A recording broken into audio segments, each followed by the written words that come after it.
एक छोटे से गांव सूरजपुर में राजू नाम का लड़का रहता था। बचपन में ही उसने अपने माँ बाप को खो दिया। उसके पास न कोई सहारा था, न ही पिता की कोई जमीन। वो एक छोटी सी झोपड़ी में रहता था, जो एक साल गांव में आई बाढ़ में बह गई। गांव का जमींदार दयाल सिंह बहुत दयालु था।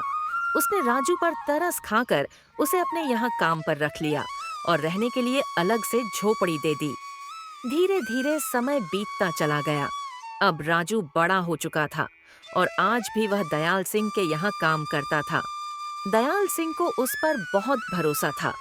एक दिन दयाल सिंह ने कहा, राजू बेटे, अब तू शादी क्यों नहीं कर लेता? तेरी उम्र हो गई है।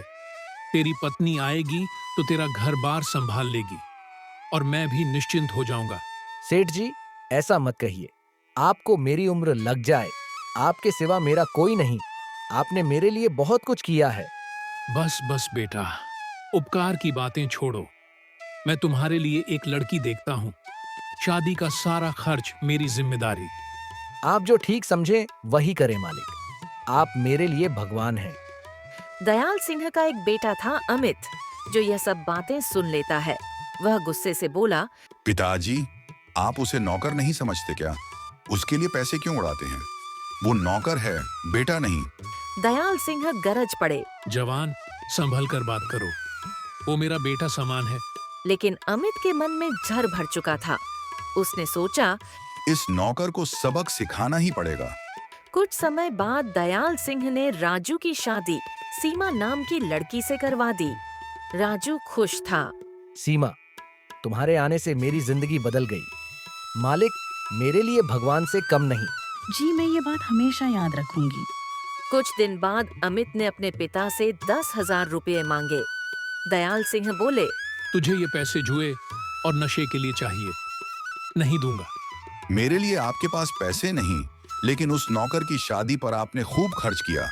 दयाल सिंह ने गुस्से में कहा। निकल जा मेरी नजरों के सामने से। राजू ने सब देखा और अपने मालिक को शांत किया। मालिक, सब ठीक हो जाएगा।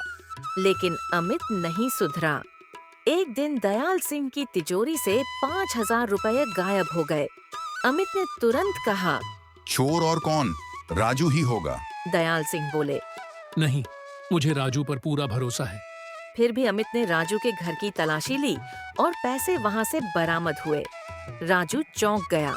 मालिक, मुझे नहीं पता ये पैसे मेरे घर में कैसे आए। लेकिन अब बहुत देर हो चुकी थी। गांव वालों ने भी मान लिया कि राजू ने चोरी की है। दयाल सिंह दुखी होकर चुपचाप चले गए।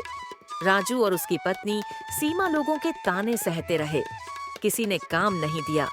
आखिर एक दिन सेठ विनय अग्रवाल ने उसे काम पर रखा। विनय की पत्नी पहले नहीं मान रही थी, पर दयाल सिंह के कहने पर मान गई। राजू खुश था। भगवान तेरा लाख लाख शुक्र है। लेकिन अमित की साजिश जारी थी। उसने अपने नौकर को कहा, विनय सेठ के घर से सेठानी का हार चुराकर राजू के घर रख दो। दयाल सिंह ने यह सब सुन लिया। वह गुस्से में बोले, अमित, तुम इतना गिर जाओगे, ये मैंने कभी नहीं सोचा। तुमने ही मेरे पैसे चुराए थे और इल्जाम राजू पर लगाया। अगले दिन दयाल सिंह ने पूरे गांव को बुलाया और सच्चाई बता दी। उन्होंने कहा, मेरे बेटे ने चोरी की और निर्दोष राजू को फंसाया। अब मेरी 10 एकड़ जमीन राजू के नाम होगी। पुलिस ने अमित और उसके नौकर को गिरफ्तार कर लिया। राजू रो पड़ा, लेकिन अब उसकी इज्जत लौट आई थी। दयाल सिंह बोले, बेटा, अब तू सिर्फ मेरा नौकर नहीं, मेरा असली बेटा है।